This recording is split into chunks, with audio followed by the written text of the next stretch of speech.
Vaovao ny fahasalamana raha ny tsikaritra dia tsy mbola ampy ny mpianatra miofana ho mpitsabo-panampy eto toerana ankilany anefa efa manomboka miparitaka manerana ny nosy ny toeram-panofanana ho mpitsabo-panampy izy ireo ihany koa dia efa miezaka manaparitaka n'ireo mpianatra vita fiofanana manerana ny nosy mba hiasa eny anivon'ireny hopitaly samihafa ireny. Tato-pavao entin'ireo Tsirakotondrainy eo amin'ny sariny Mamirasoanaivo.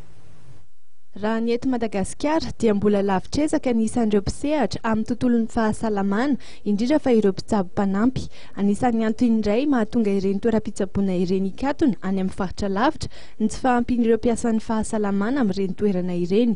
Efa misy anefa ny ezaka izay ataon'ny tompon'andraikitra amin'ny fiantsoana mpiasan'ny fahasalamana ary etsy andany ihany koa ny fanampiana ireny toeram-pampihofanana samihafa izay afaka manampy amin'ny fampitomboana ny isan'ny mpiasan'ny fahasalamana ireny.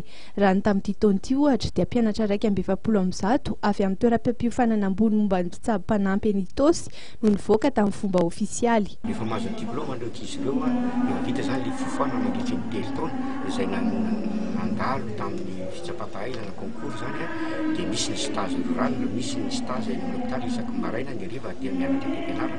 Dia rehefa vita izy ireo zany izay ny antony androany izay fety goavana be amoahana an'ireo ankizy ireo.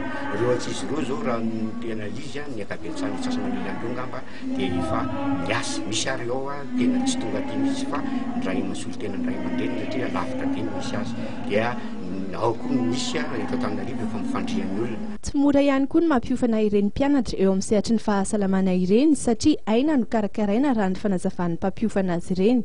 Arak'izany dia tsy maintsy misy ny sivana ka raha mpianatra 590 ohatra no miatrika fifaninanana dia ny 720 amin'ireo ihany no raisina.